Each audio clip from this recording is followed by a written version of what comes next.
speck of light is showing, so the danger must be growing. Are the fires of hell a-glowing? Is the grisly reaper mowing? Yes!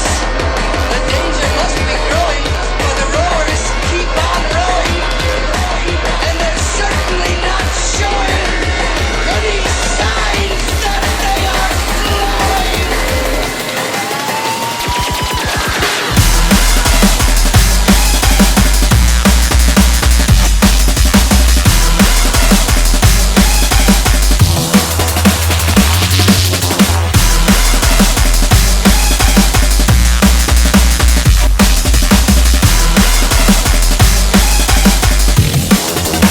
Kill the demon!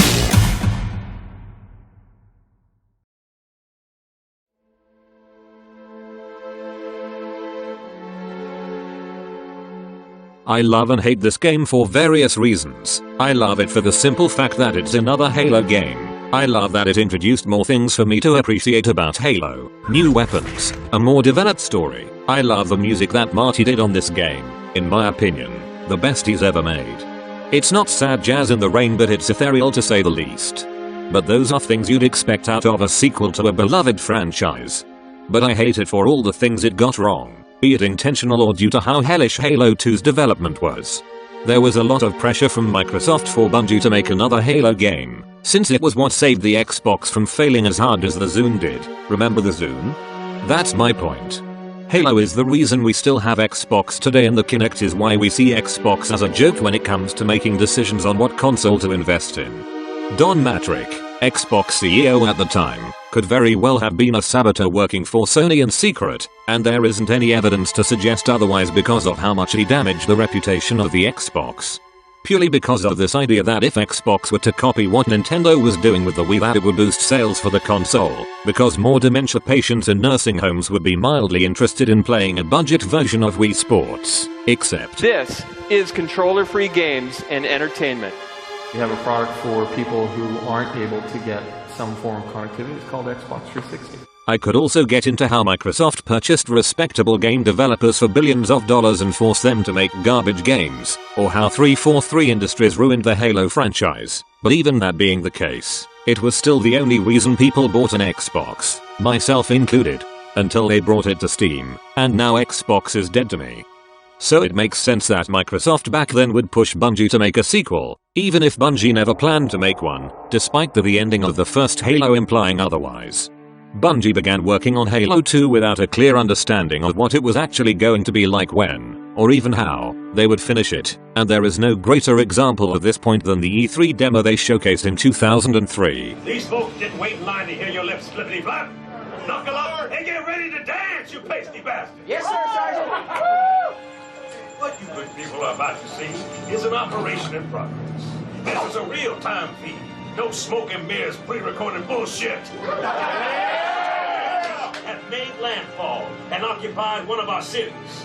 We will link up with our forces in theater, engage the enemy, and boot their sorry behinds back into the stratosphere. Come up, Yacht. Sir. You got anything? Well, I need to talk about You think so? Kill the lights! It was bullshit. Everything that was shown at E3 was staged and scripted, while not pre-recorded. It still wasn't as authentic as they would make you believe. In fact, everything that was shown was made specifically for E3, without the consideration of whether or not what would be shown would even make it into the final game at all. It demonstrates why I personally despise E3, and all the deceptive trends that these massive AAA game developers continue to follow. The game industry is, for the most part, full of shit, and it's why I never invest my time into games that aren't 20 years old by this point in time, unless it's a boomer shooter throwback made by indie developers or whatever it is that New Blood are working on. So after E3 came and went, Bungie realized they were up shit creek. Knowing that what they have spent all this time working on couldn't actually make it into the final game. Everything was full of bugs, unplayably broken, and poorly optimized for a console that was by this point soon to be dead in the water. Basically something Gordon Ramsay would scream in your face for serving him. So they had to scrap all of it and crunch even harder to have something that could be playable by the set deadline of Halo 2's release, which, like most games, is always scheduled for a holiday release, because mindless capitalism. And without the ability for developers to be lazy and just patch a game years after releasing it, or being so complacent with their own bullshit that they never end up fixing a broken game after launch and get away with it, it meant that this had to be as perfect as it could ever be. But they fucked up. Halo 2 on Legendary isn't even a difficulty, it's the 5th circle of hell, and trust me, after finishing this game you'll feel like you've been skinny dipping in the sticks.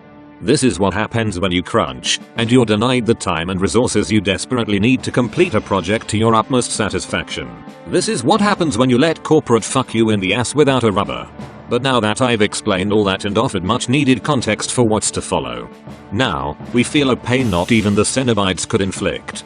I'm not ready, and neither are you. Be warned.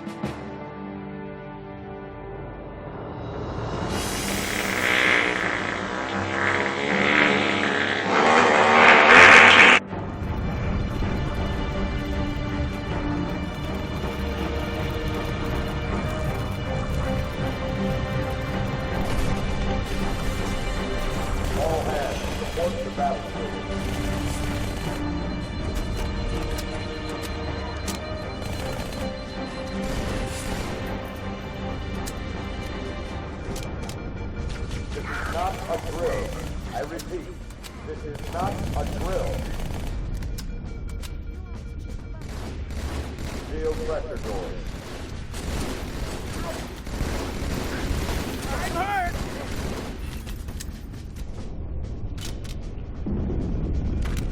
All jokes aside, this is fucking horrible.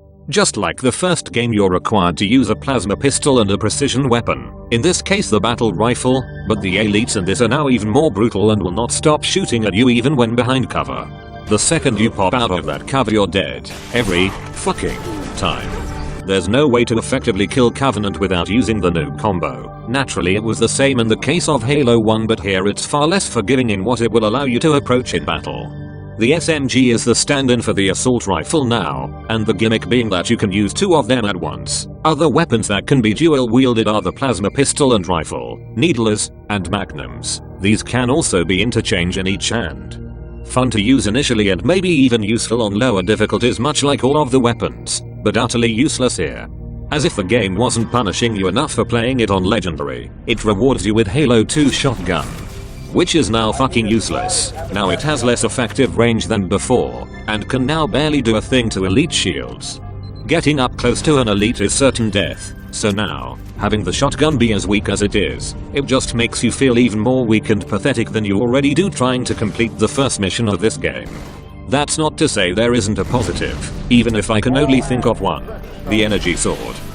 It used to be a one-hit kill weapon for the Covenant to use on you, and now, it's a one-hit kill for them. Sometimes, and if you're proficient in button combos, you can absolutely abuse the lunging mechanic this sword gives you. People use this for speedrunning and it never fails to amuse me. This game is, for lack of a better word, undercooked. But not only that, it is tainted. You're about to see why.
You can't take a girl to the library.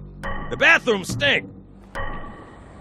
The mission starts you off with a scorpion, but you're not gonna need that since it's about as fragile as Clive Palmer. The West Australian this week depicted you as Dr. Evil, as a cane toad. The headline was Pest. Well, goodbye. I've had enough talking to you, mate. See you.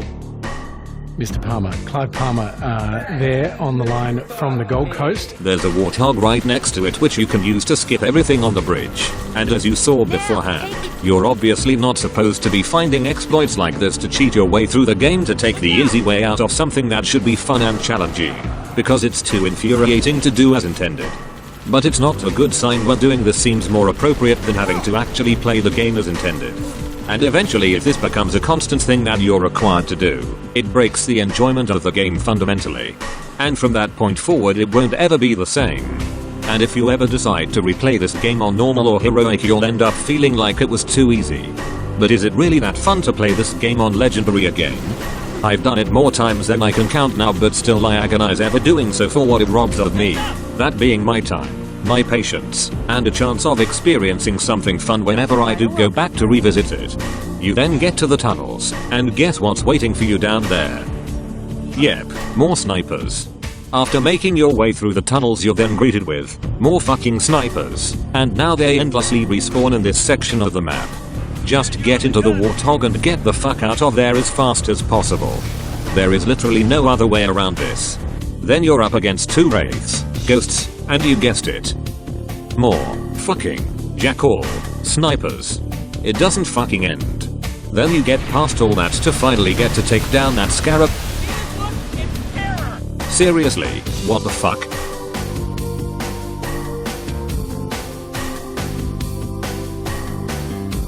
I'm done with this shit already.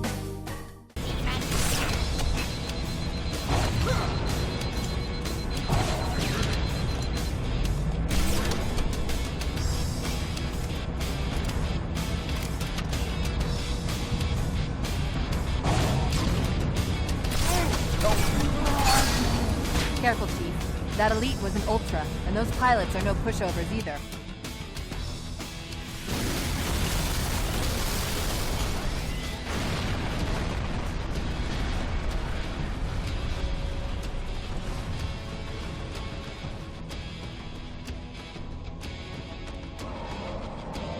That's right, you mothers! Run! Not if we can help it, Sergeant. Extract the Chief and return to an amberclad. Roger that. Status. Sir, the Prophet is bugging out. Request permission to engage. Negative, Commander. I'll vector 2 heavies for star side intercept. Bam! Slip space rupture of the target's bow. It's going to jump inside the city. There's no time, sir. Green light. Green light to engage. Punch it. Get us close. Ma'am, without a destination solution... We are not losing that ship.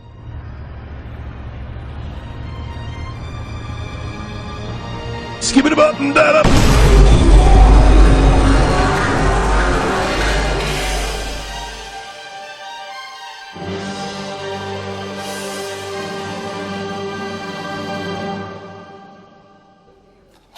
All right, who's not dead? Sound off.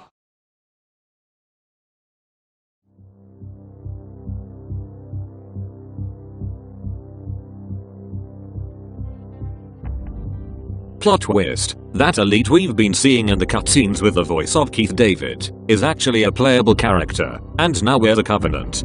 Don't let me have to open a can of whoop-ass on you here. I sure hope that my shields are as strong as the other elites. No. But you do get to have active camouflage, which lasts for an astounding couple of seconds. It's not like this on the other difficulties, but Bungie couldn't help themselves. I feel like maybe they're deliberately trying to make me suffer for what they had to go through to make this game.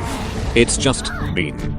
It's a short mission though, and the addition of active camouflage does help you out tremendously, even if it lasts a couple of seconds, or that it takes forever to recharge. But it means you can skip past certain areas, as well as give them the thief's blackjack treatment. There's also no sniper jackals in this mission. However, all the heretic grunts use needlers and fuel rod cannons, which can fuck right off. And the heretic elites have either carbines, sentinel beams, or energy swords. 2 of them being hitscan weapons and 1 being an instant kill. But this is nothing like getting hit by a beam rifle from across the fucking planet. You hop into a banshee to find the heretic leader, but there's no point in flying around wasting time hunting him down around the facility when you can just fly straight to where he left his banshee and be done with it.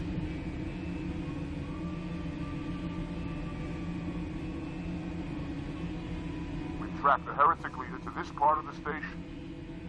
Clear that landing zone and get inside.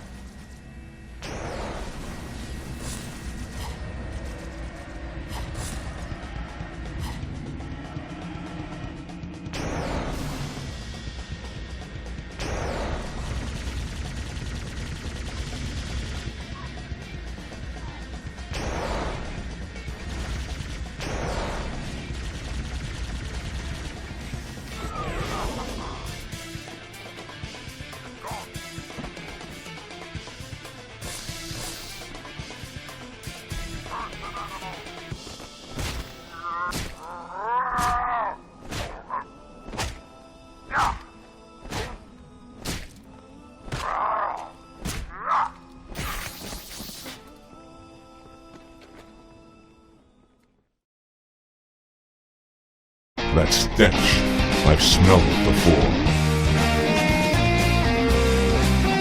They are back, and they're even worse now. The Flood in this game are even more of a pain because unless you kill and destroy their corpses, they'll come back again to kick your shit in.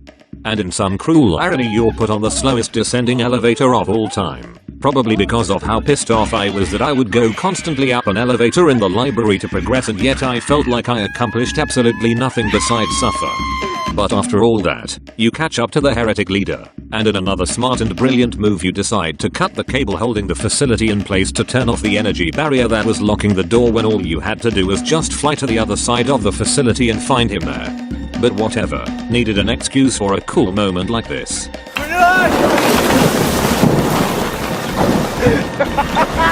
So now, after doing all that, you finally catch up to the heretic leader, and now it's a boss fight against 3 heretic leaders, 2 of which are holographic, but still have strong shields. And the real one has a lot of health, so much so that you can't just kill him with a single swipe of an energy sword. You'll need to do that a couple of times.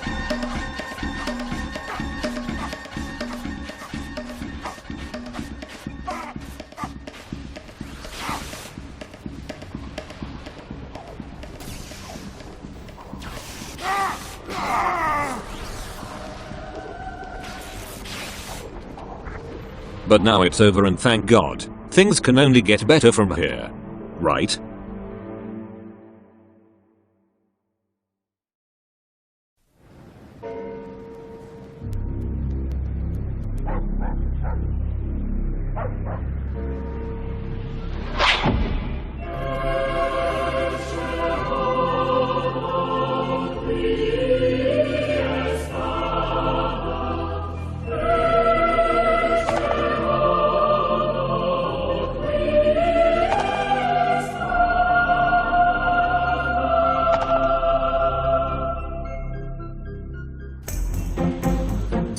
Predictable, but hey, we're given a rocket launcher right out of the gate and we get to drive the Scorpion more than once in the game. That's an improvement. If only the Scorpion wasn't as weak as White Claw Seltzer. Seriously, why do you drink that shit? I'd get more drunk drinking my own piss. But as to be expected, more jackal snipers.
I don't really have anything to say here. Fuck the underwater sections with the drones, sniper jackals, elite honor guards and hunters.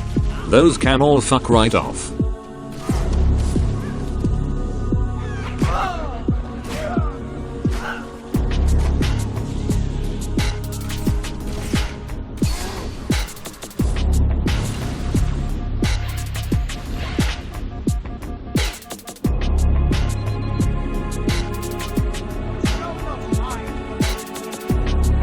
Feels good beating this fucker to death though after all the shit I went through to get here.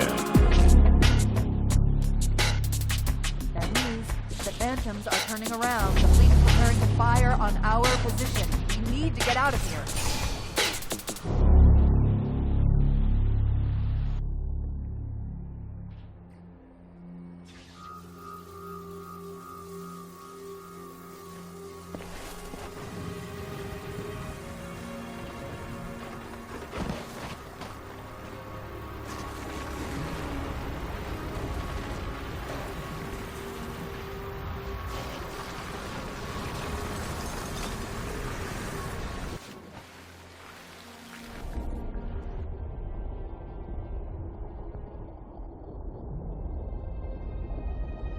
This is not your grave,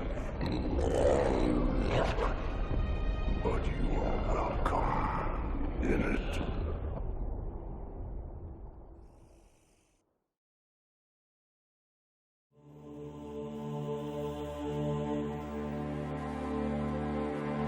And now we're back to playing as the Arbiter, and finally this game gives us a break from all the pain. But that won't matter, not when the worst is yet to come. You're starting off with just sentinels in hallways you can just walk through. Later on there's enforcers, these big flying robots things that won't be an issue until the next mission. And the Flood, but now it's human instead of elite.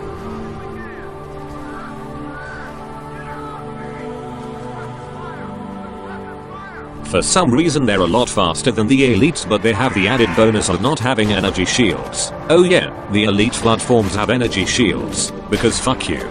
And they still have rocket launchers, but in an act of mercy they aren't as trigger happy as they were in Halo 1. Which is very odd given how unrelenting this game has been. But I'll take it. And to think, these things pale in comparison to the horrors of the sniper jackals. I need to stop talking about them. I think I made my point already. But overall, this isn't a bad mission. I love the atmosphere and music.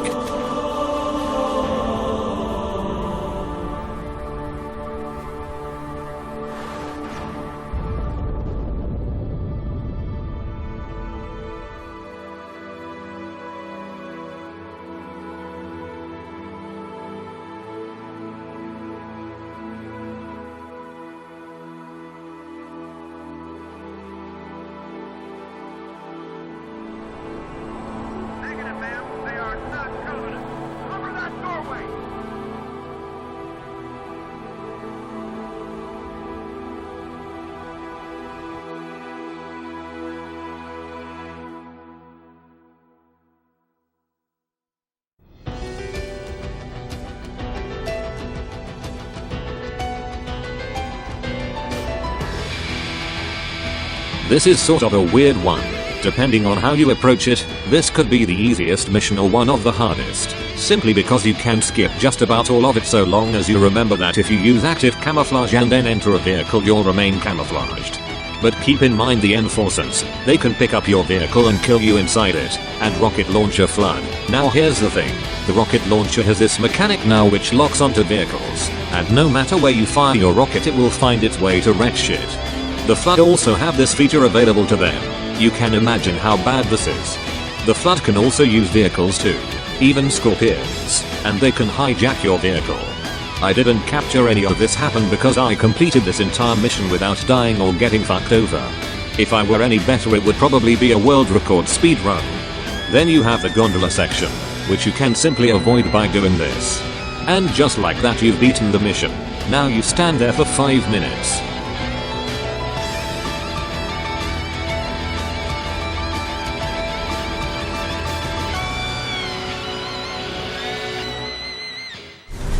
Hurry, Arbiter! Get the icon! Secure near the holy cause and be held such a fortress. And on every hand I saw a great plain of woe and cruel torment. Bitter tombs were scattered with flame, made to glow all over, hotter than iron need be for any craft. And such dire laments issued forth as come only from those who are truly wretched, suffering, and forever lost.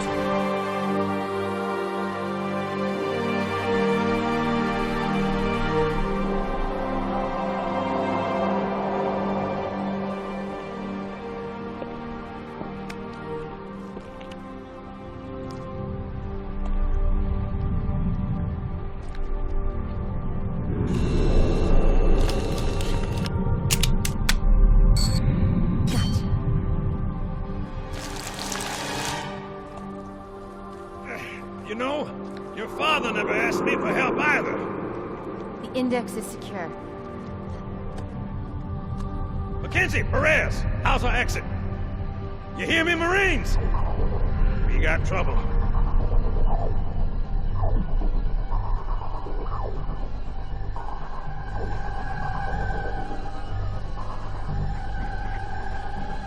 Come on, motherfuckers.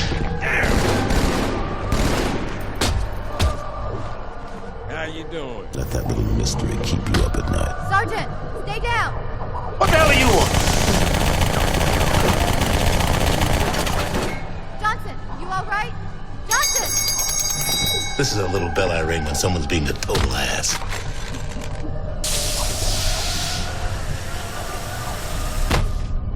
Excellent work, Arbiter. The hierarchs will be pleased. The Icon is my responsibility. What's your responsibility? Now it is mine.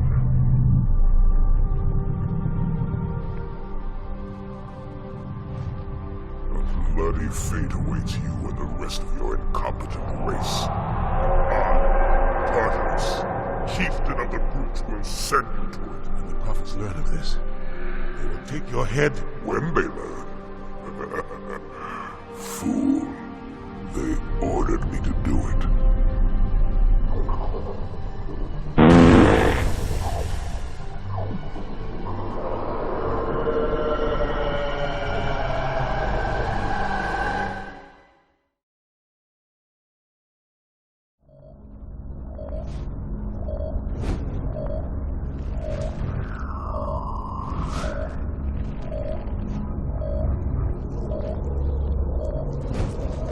What is that? I am a monument to all your sins. Get me out of here. Cut me loose. Cut me the hell. Come on, get me out of here. Come on, get me out of here. Cut me loose, damn it. Relax. I'd rather not piss this thing off. Demon. This one is machine and nerve, and has its mind concluded. This one is but flesh and faith, and is the more deluded. Kill me or release me, parasite. But do not waste my time with talk. There is much talk, and I have listened. Through rock and metal and time. Now I shall talk, and you shall listen. Greetings. I am 2401 Penitent Tangent. I am the monitor of Installation 05. I am the Prophet of Regret, Counselor Most High, Hierarch of the Covenant. A reclaimer? Here? At last. We have much to do. This facility must be activated if we are to control this outbreak. Stay where you are. Nothing can be done until my sermon is complete. Not true. This installation has a successful utilization record of 1.2 trillion simulated in one actual. It is ready to fire on demand. Of all the objects our lords left behind, there are none so worthless as these oracles. They know nothing of the great journey! And you know nothing about containment. You have demonstrated complete disregard for even the most basic protocols. This one's containment And this one's great journey are the same. Your prophets have promised you freedom from a doomed existence, but you will find no salvation on this ring. Those who built this place knew what they wrought. Do not mistake their intent, or all will perish as they did before. This thing is right. Halo is a weapon. Your prophets are making a big mistake. Your ignorance already destroyed one of the sacred rings, demon. It shall not harm another. If you will not hear the truth, then I will show it to you. There is still time to stop the key from turning, but first it must be found. You will search one likely spot, and you will search another. Fate had us meet as foes, but this ring will make us brothers.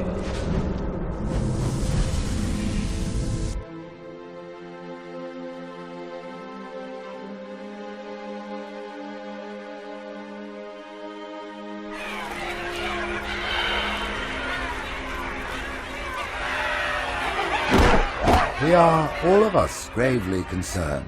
The release of the parasite was unexpected, unfortunate, but there is no need to panic.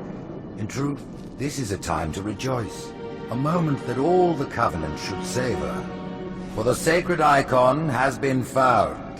With it, our path is clear, our entry into the divine beyond guaranteed.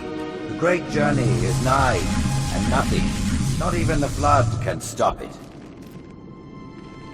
Boo.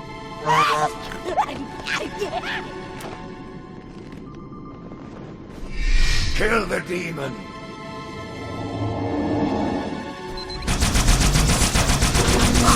Brutes! The faster you can kill those brutes, the better.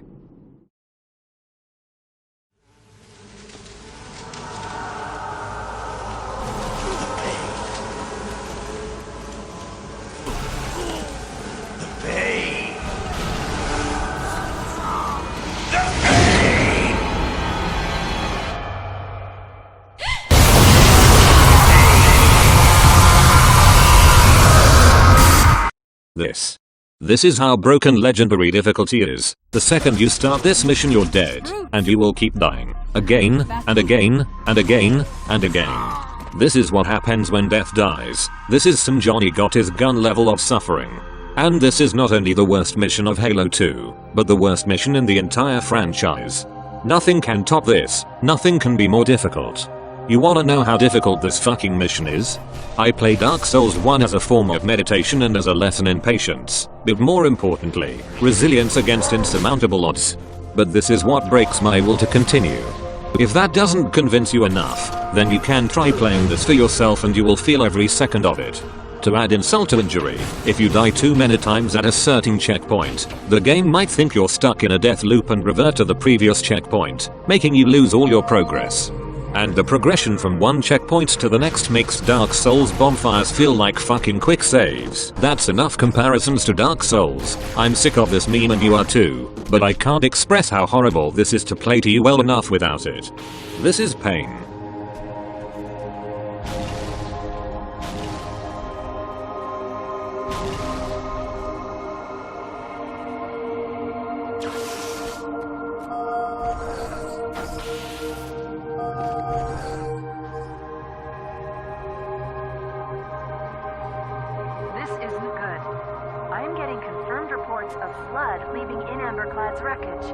Let's get the index and find a way out of here before things get really ugly.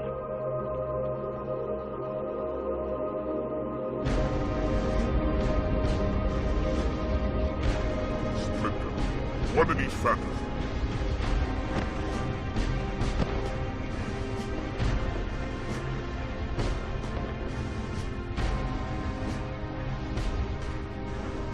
The hopes of all the Covenant rest on your shoulders, Chieftain.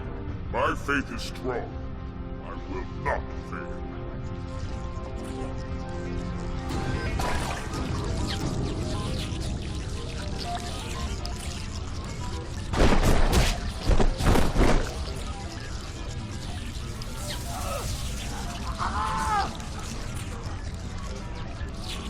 him be.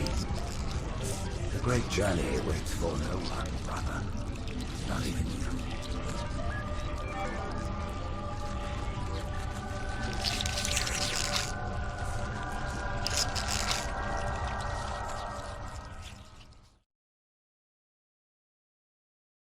There are several sacred things in this world that you don't ever mess with.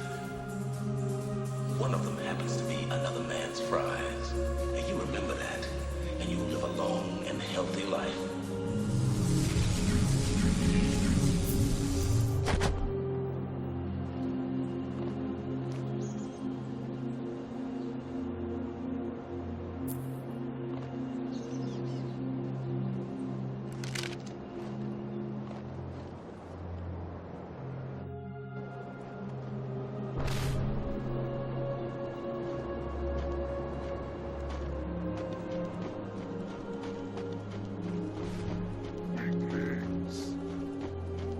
Brutes have betrayed us.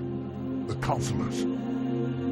After all that, I can't possibly say anything more about what comes after. The beautiful thing about the notion that what you have had to experience in life was the worst you've ever endured serves as a reminder that things can only be better. And if it gets worse, then what you just endured wasn't the worst thing you had to experience in your life. I know I'm just repeating what Lemmy said, but it's a reassuring statement I try to keep in mind as I go through life, and to some insignificant extent, video games, by all means, they are a temporary escape, mindless fun. But sometimes these things can move you in ways nothing else can, and make you ponder in a search of deeper meaning, or inspire creativity. There's something about all this that I can't simply ignore or discredit. And as I mentioned, I love and hate this game, and all of this is why. If you want me to give you any insightful or witty commentary here, I've got nothing. I did however forget to mention the introduction of the brutes, not a secret since we saw them at the beginning, but they're only introduced this late into the game as an enemy type. They don't have shields, but are so tanky that it feels no different, but they can be easily killed with a headshot, and I wouldn't advise sticking them with plasma grenades, as they will use it as an opportunity to take you with them. Whenever a brute captain is killed, they go back to monkey and beat you to death. I'm just glad they don't fling shit at me or rip my face off, but this game has been doing that enough to me already. However, it is almost over. What have these brutes done? They had shed our brother's blood, and for that they must die.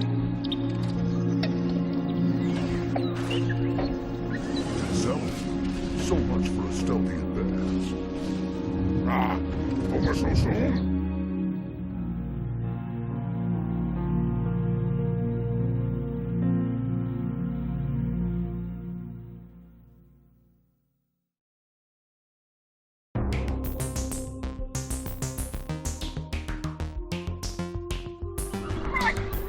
What the heck is that? It's the flood! It's the flood! Mayday! I can't control her! Ah! Pelican down! Pelican down!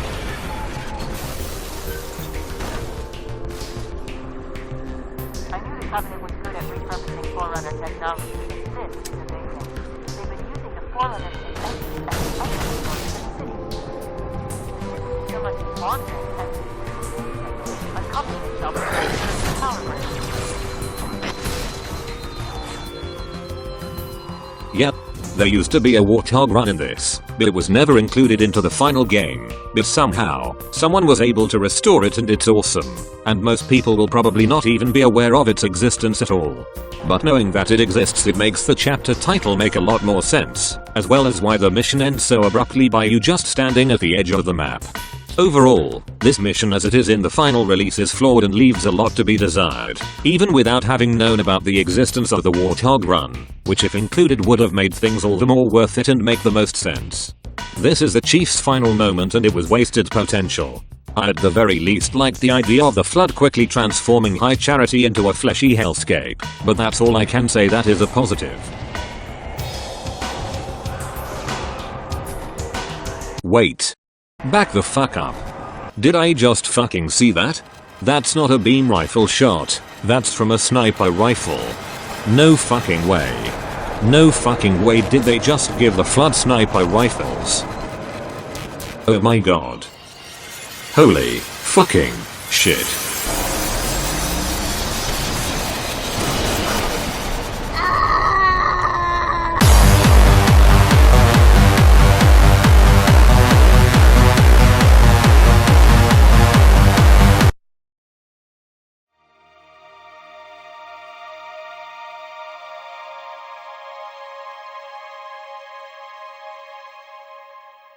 And so we've made it to the great journey, the final mission of Halo 2. Does it make up for all the shit you went through to get here? No. It just doesn't. But that's not the mission's fault. I've been shoveled shit this whole time just to get here. I can't be expected to be in high spirits after all that. It's a slog to get to the Scarab, but it was cool to see you fighting with hunters. But because this is legendary, they won't be alive for very long. And there is this one area with another pair of hunters and elite counselors locked behind energy barriers. Just throw a few grenades on them or shoot them with a beam rifle and let them do all the heavy lifting. It's cool, I'll give it that. You don't like me, and I sure as hell don't like you. I like you. Alright, you like me, but I don't like you. But if we don't do something, the Mohawk's gonna activate this ring. We're all gonna die. I just cannot believe any of this voodoo bullshit. Well, I just happen to have a... Come on, grab a Banshee and give me some cover. Gonna know we're coming. Then you've got an escort section with a Scarab, and with this you can use this time to do an exploit with a Spectre for the upcoming boss fight with Tartarus. Which will let you have multiple Johnsons with beam rifles spawn into the arena and kill Tartarus much faster, but I have my own method.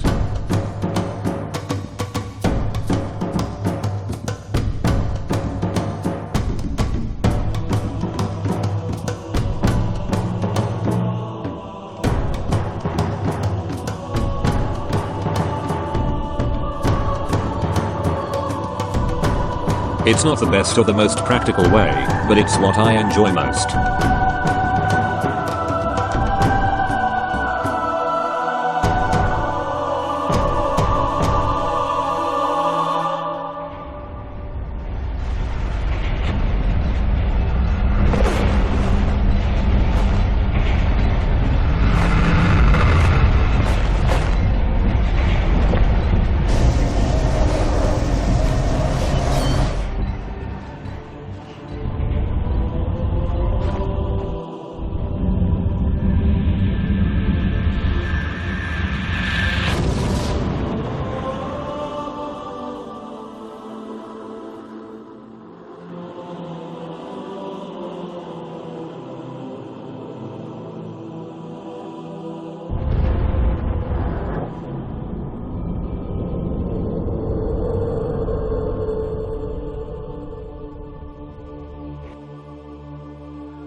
What's that? A beacon. What's it doing? Communicating at superluminal speeds with the frequency of... Communicating with what? The other installations. Show me. Fail-safe protocol. In the event of unexpected shutdown, the entire system will move to standby status. All remaining platforms are now ready for remote activation. Remote activation? From here? Don't be ridiculous. Listen, Tinkerbell, don't make me... Then where? Where would someone go to activate the other rings? Why the Ark, of course.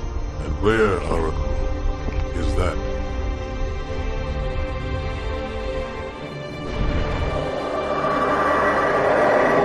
Got a new contact, unknown classification. It isn't one of ours. Take it out. This is Spartan 117. Can anyone hear me? Over. Isolate that signal. Master Chief, you mind telling me what you're doing on that ship? Sir. Trans rights are human rights.